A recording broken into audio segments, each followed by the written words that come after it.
Hi மக்களே, அண்ணாமலை குடும்பம் serial மே 12, 2026 என்ன நினச்சுன்னு பார்க்கலாம். அதுக்குமே நம்ம channel Tamil serial talks subscribe like பண்ணிக்கோங்க, பெல் ஐக்கானே கிளிக் பண்ணிக்கோங்க, ஹைப் பட்டனையும் தட்டி விடுங்க. தண்டபாணி குடோனில் அந்த இன்கம் டேக்ஸ் ஆஃபீஸர்லாம் செக் பண்ணிகிட்ருக்காங்க.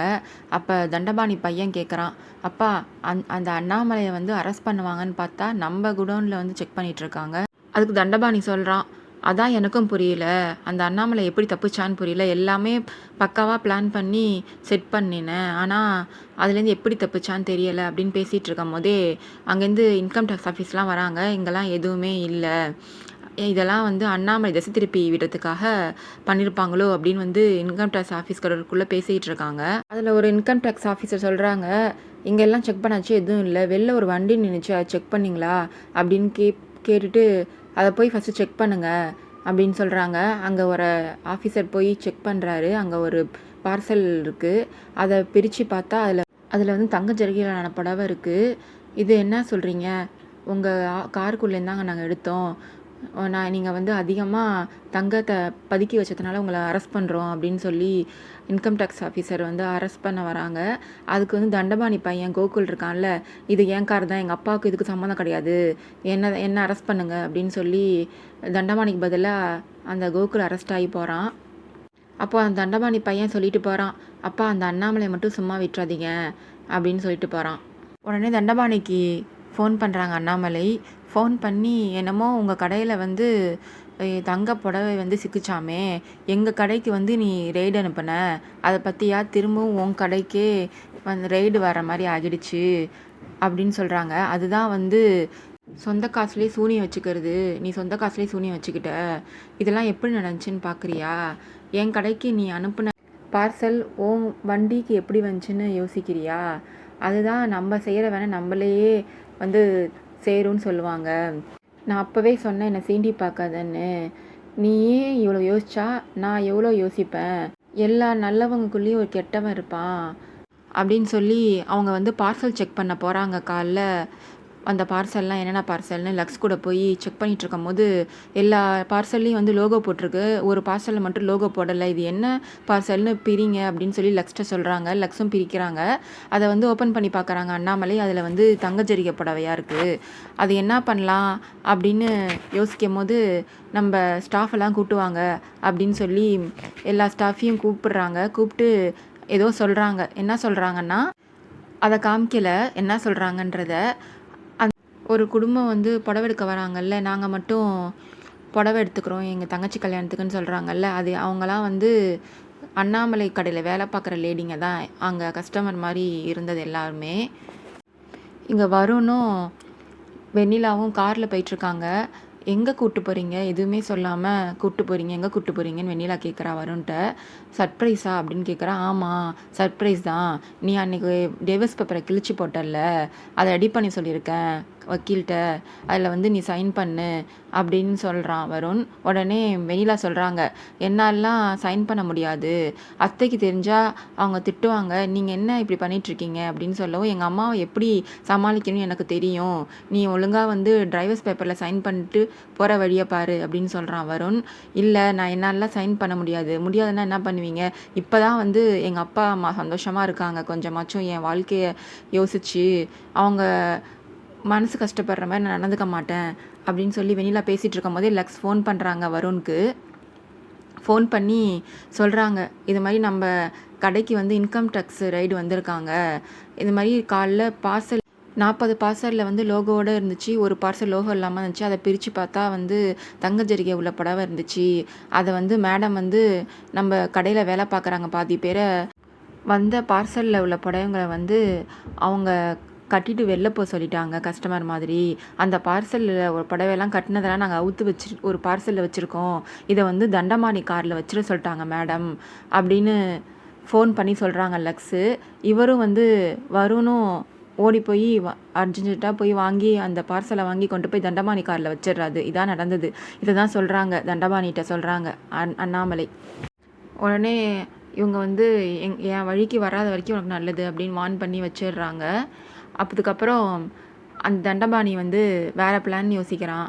எப்படியா இருந்தாலும் இந்த அண்ணாமலை இந்த பிளான்லேருந்து தப்பிச்சுட்டா அவளை நான் சும்மா விட மாட்டேன் அப்படின்னு சொல்லிட்டு ஒரு லாரியை ஏற்பாடு பண்ணுறான். அவங்க பொண்ணுங்க 2 பேர் வந்து வெளில ஷாப்பிங் போயிருக்காங்க. அந்த காரை வந்து அந்த லாரியை வச்சு அடித்து தூக்க சொல்கிறான்.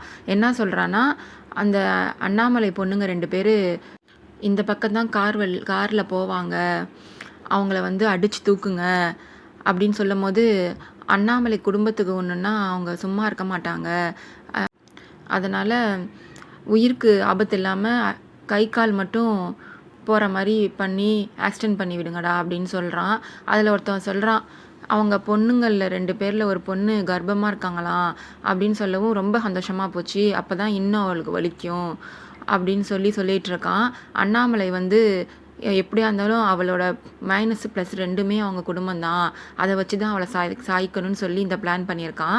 அப்போ தான் அந்த வண்டியும் கிராஸ் ஆகி போகுது. உடனே அந்த வண்டியை ஃபாலோ பண்ணி அந்த லாரியை போக சொல்கிறான். லாரி வந்து போயிட்டுருக்கு, அவங்க அந்த வண்டி பின்னாடி. இவங்க சாதாரணமாக பேசிட்டு போயிட்டுருக்காங்க, அருவியும் பவித்ராவும். என்னக்கா இப்போவே குழந்த பிறக்கிறதுக்கு முன்னாடி எல்லாமே வாங்கிட்டீங்க குழந்தைக்கு அப்படின்னு சொல்லவும், ஆமாம் நீனும் அந்த ஸ்டேஜ் வரும்போது உனக்கு அது புரியும், என் குழந்தை இந்த உலகத்துக்கு வரும்போது எல்லாமே கிடைக்கணும், அதனால தான் நான் எல்லாமே இப்போயே வாங்கி வைக்கிறேன் அப்படின்னு சொல்லி பவித்ரா சொல்கிறாங்க. உடனே பின்னாடி இது மாதிரி லாரி வரவும் இவங்க சைடு வாங்கி தான் போகிறாங்க வழி விட்டு. ஆனால் அவன் வந்து இடிக்கிற மாதிரியே வரான். அருவி சொல்கிறா, என்னக்கா வழி விட்டும் இவன் வந்து வழியில் போகாமல் இடிக்கிற மாதிரியே வரானே அப்படின்னு சொல்லவும், பின்னாடி பார்க்குறாங்க பவித்ரா, அவன் ஃபாஸ்ட்டாக இடிக்கிற மாதிரியே வரான். உடனே அருவிட்ட சொல்கிறாங்க, நீ நம்மளை இடிக்கிற மாதிரி தான் வரான், நிற்காமல் ஃபாஸ்ட்டாக போ அருவி அப்படின்னு சொல்கிறாங்க. அருவியும் ஃபாஸ்ட்டாக போகிறா. அப்போது பவித்ரா வந்து ஃபோன் பண்ணுறாங்க அண்ணாமலைக்கு. அந்த விஜிலன்ஸ் ஆஃபீஸர் இருக்காங்கல்ல, இன்கம் டேக்ஸ் ஆஃபீஸரில் ஒருத்தவருக்கு ஃபோனு, அண்ணாமலை ஃபோன் அவர்கிட்ட தான் இருக்குது. கால் வருது, அதை வந்து அவர் கட் பண்ணுறாரு. அப்போது அதுக்கப்புறம் இவங்களும் அந்த காரை வந்து சேஸ் பண்ணி போய் இடிக்கிற மாதிரியே போயிட்டுருக்காங்க. அருவி வந்து ஃபாஸ்ட்டாக போயிட்டுருக்கா. அப்போ தண்டபாணி அந்த லாரியில் உள்ளவனுக்கு ஃபோன் பண்ணி, என்னடா நினச்சிட்ருக்கீங்க, இடித்து தள்ளுங்கடா, என்னடா அமைதியாக மெதுவாக போயிட்டுருக்கீங்க அப்படின்னு சொல்லவும், நாங்கள் ஃபாஸ்ட்டாக போனாலும் அவங்க ரொம்ப ஃபாஸ்ட்டாக போகிறாங்க அப்படின்னு சொல்கிறான். அண்ணாமலை பொண்ணுங்களாச்சே, அண்ணாமலை மாதிரி எஸ்கேப் ஆகாமல் இருப்பாங்களா, அடித்து தூக்குங்க அப்படின்னு சொல்கிறான் அந்த தண்டபாணி.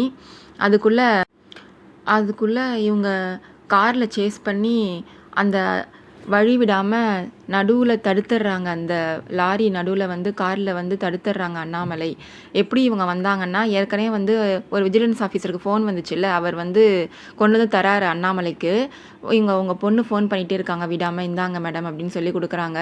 அவங்க பவித்ரா ஃபோன் பண்ணி சொல்கிறாங்க, என்னன்னு தெரியலம்மா, இங்கே பின்னாடி ஒரு லாரி எங்களை ஃபாலோ பண்ணி எங்களை இடிக்கிற மாதிரி வந்துட்டுருக்கு அப்படின்னு சொல்லவும், அம்மா இருக்கு கவலைப்படாதீங்க, நீங்கள் ஃபாஸ்ட்டாக போங்க, நான் வந்து உங்களை காப்பாற்றுவேன் எப்படியும் அப்படின்னு சொல்லி ஃபோனை வச்சிடுறாங்க. அந்த ஆள் இருக்காருல்ல, அவர் விஜிலன்ஸ் ஆஃபீஸர், அவங்க வந்து அண்ணாமலை கடையில் வேலை பார்த்தவங்களோட பையன்தான். உங்கள் கடையில் எங்கள் அம்மா வேலை பார்த்தாங்க, அதனால தான் நான் இந்த நிலைமைக்கு வந்திருக்கேன், நீங்கள் போகிறதுனா பின்பக்க வழியாக போங்க அப்படின்னு சொல்கிறாரு. இங்கே உள்ளவங்களை நான் பார்த்துக்கிறேன் அப்படின்னு சொல்கிறாரு அந்த இன்கம் டேக்ஸ் ஆஃபீஸர். உடனே ரொம்ப நன்றி சொல்லிவிட்டு இவங்களும் பின்பக்க வழியாக போய் தான் இப்போ வந்து தடுத்துருக்காங்க அந்த லாரியை இடிக்க விடாமல் அண்ணாமலை தண்டபாணி பிளானை. அண்ணாமலை வந்து லாரியில் குறுக்க நிறுத்திருக்காங்கல்ல காரு, லாரிக்கு பக்கத்தில் ஆப்போசிட்டில் வந்து நிறுத்தியிருக்காங்க.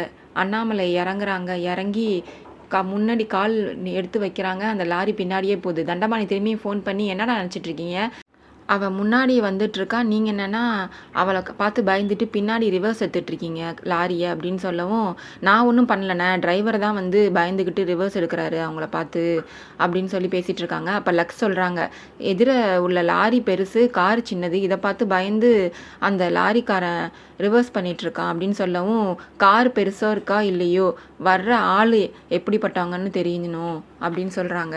மாசா வந்து நிற்கிறாங்க அண்ணாமலை.